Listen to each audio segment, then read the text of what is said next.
Привет! А теперь давайте выучим новый стишок. Кораблик. Стихи Агнии Барто. Матросская шапка, веревка в руке. Тяну я кораблик по быстрой реке.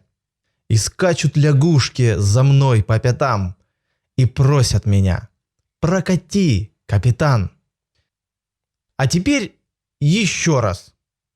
Матросская шапка, веревка в руке. Тяну я кораблик по быстрой реке. И скачут лягушки за мной по пятам и просят меня: прокати, капитан.